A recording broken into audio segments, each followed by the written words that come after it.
Friends, and welcome to Edupedia World Videos. This is the course Linux Operating Systems Basics with Vagish Kumar, and in this particular video we will be learning about the VIM editor. So VIM editor is actually an advanced version of the VI editor. So VI editor is a traditional editor which comes shipped with most of the Linux distributions available in the market. So if you have installed Linux on your system, you must be sure that there is a version of VI editor installed on your system. But VI editor is slightly difficult to use, okay, because it has been designed for those days when computers were not having advanced user interface devices like mouse or touchpads. So they only had a keyboard and they only had a CRT screen which was able to display only a limited number of characters at a time with no graphics at all. Okay, so in that time what was there was that the keyboards also did not have the arrow keys, and you had some text shortcuts. So you had some shortcut keys like W was used to move the cursor up, and similarly S was used to move the cursor down. So some such kind of shortcuts were allocated to your text-based keyboards. But it is a bit difficult to learn for you all, and you all actually do not need to learn that, because these days we have a lot of advanced devices available with us. So we have a keyboard which has arrow keys. We also have our mouse available with us, so we don't need to worry of all that stuff. So that is why what we use today is the VI improved editor, VIM. Okay, so if it is not installed on your system by default, just I'll show you how to do that. But before we go into that detail, just let me summarize what the VIM editor actually is. So it is a lightweight, okay, it is a lightweight but very powerful editor. Lightweight means that it does not put too much of load on your memory, so it takes very less space in your memory while you are actually using this editor, and it also does not overload your CPU a lot, so it is not that resource hungry. Okay, it is great for writing shell scripts as well as programs in various languages. Okay, so it supports various languages, and it supports all these features for various languages like syntax highlighting, formatting, indentation, and plus loads of other functionality. So it by default has support for understanding the syntax of various languages. So it looks into the extension of your file. If your extension is .java, it understands that this might be a Java code, and it tries and formats your file accordingly, and it will highlight all the keywords like for, like while, and if, and it will try and find the matches of the braces, also the brackets that you put in your code. So it will tell you that okay, this bracket ends with this particular bracket, so these two brackets are matching, and it is very needy and very handful when handy when you actually go on into coding. Okay, so then it has tons of shorthand commands that we will see in a moment, and you should practice all these shorthand commands by yourself, and you will slowly gradually learn all of them, most of them, and you'll find that how easier it gets to use the Vim editor once you know all these commands, and it is easier than a lot of other editors available in the market. So it is free to use. To install the VIM editor, you just have to type the command yum install. First you should search the packages available for VIM editor. You can use that the command yum search vim, so it will search the internet. So yum is the default package management utility for Linux operating system, for the CentOS based the distribution of Linux operating system. So you can just use yum search VIM, so it will show you a list of packages that actually are related to the VIM editor. So this one right here is the minimal functionality, minimal version of the VIM editor, but what I will recommend you is install VIM Enhanced. So VIM Enhanced is a version of VIM editor which includes most recent enhancements, and it has all the features that are available there in the editor. So how to do that? You just have to run the command yum install and copy and paste this Vim enhanced version from here and press enter. But right now you need root privileges to install this editor, so you should be having the sudo privileges, so you have to add the command sudo before running the rest of the command. So this will allow me to run the command with enhanced privileges. Okay, so when I run this command sudo, it will allow me to run the command with the root privileges, but I have to enter the password for my account.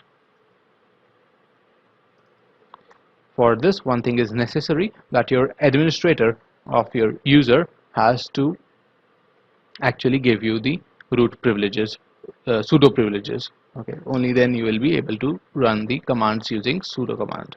Okay, it is saying that you have already got the latest version installed on your system, so nothing to do. But in case you don't have VIM enhanced installed, it will get downloaded from the internet, and you can then press Y. It will ask you if you want to install it, so you can press Y and it will install on your system.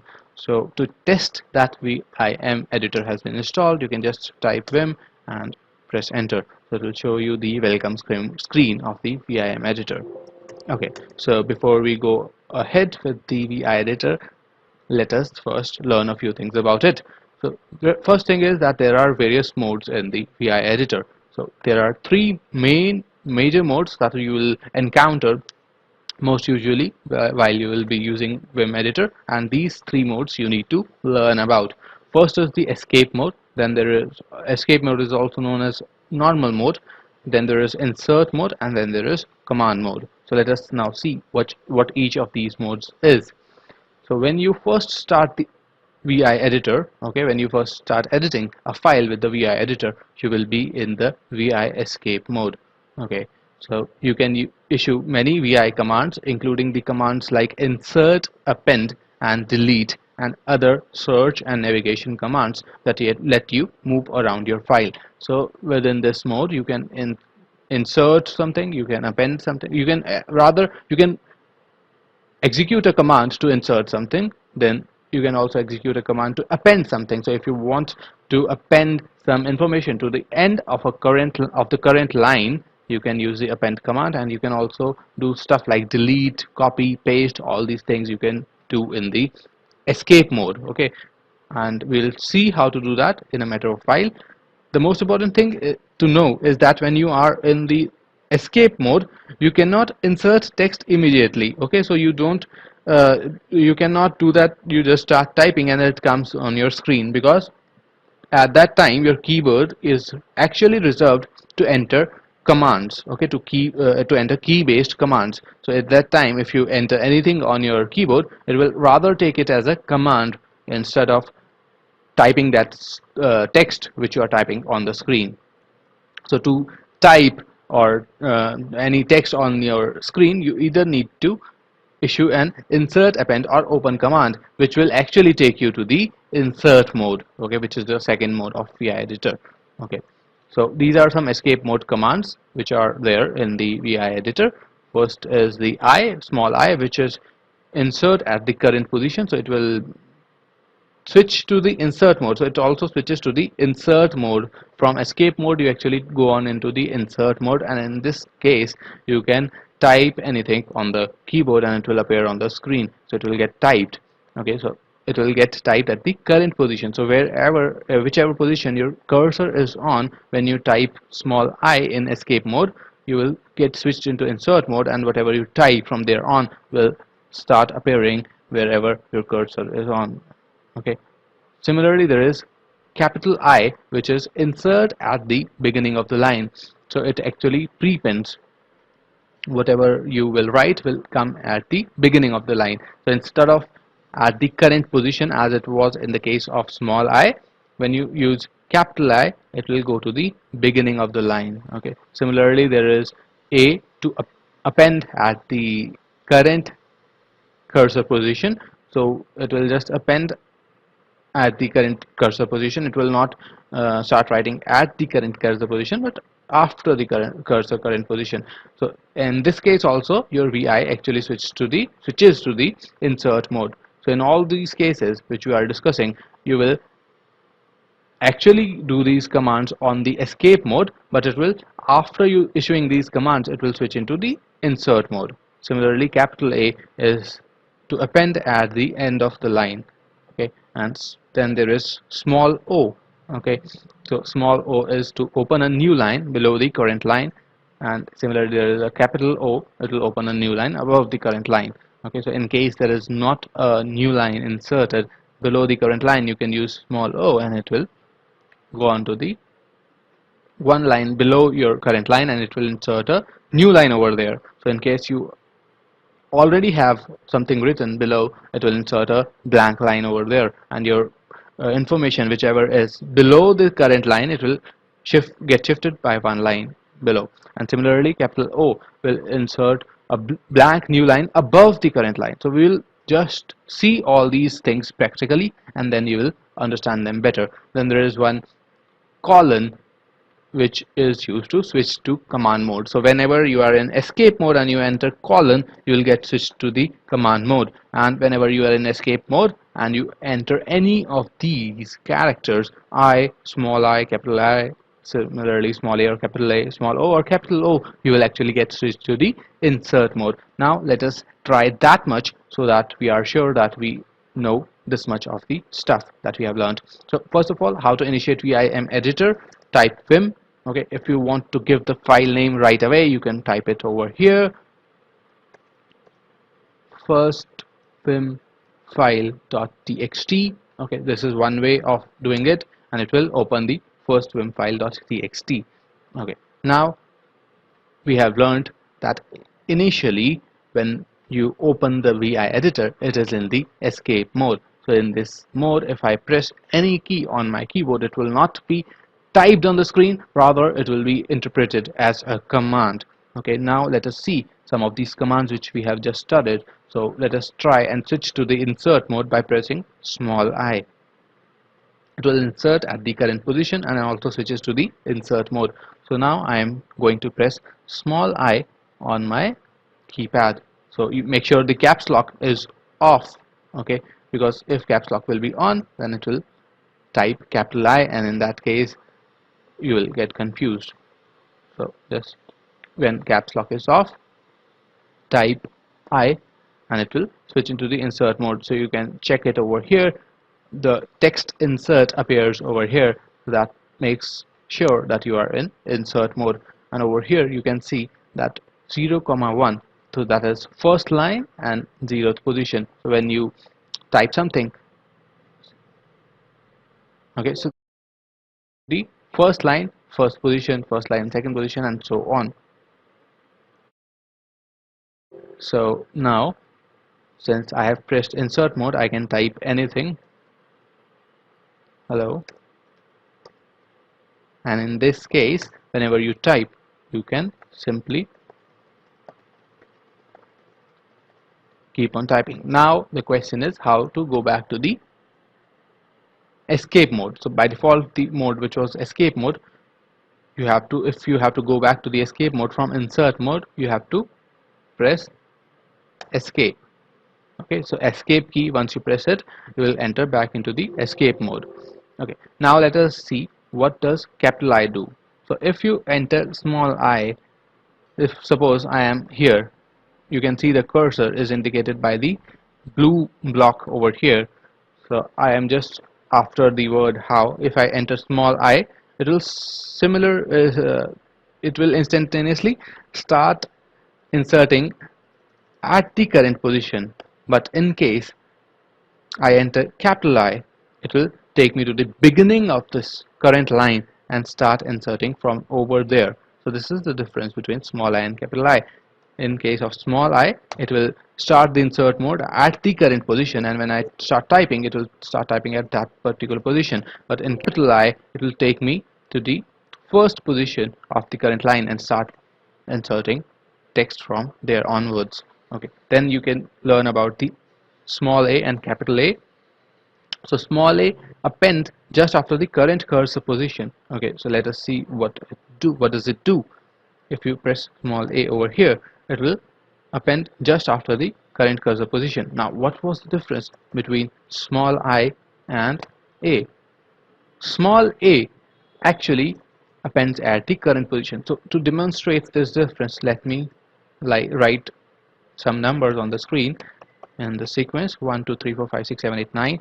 Now I am at the number 2, okay, and you can see that I am at the second line, second column over here. Now if I press I and I enter a number 0 over here, or rather I enter say minus sign or hyphen over here, it will get entered just before the number 2. So right now when I pressed I was at this particular position, and whenever I insert anything, it will get inserted at the same position where I am. But in case I press small a, which is to append, okay, which is to append at the current cursor position. If I press small a, and then you can see as soon as I press small a, the VI switches from escape mode to insert mode, but it also moves my cursor one position ahead. So that means that it is now ready to append. It will not actually override, it will not actually write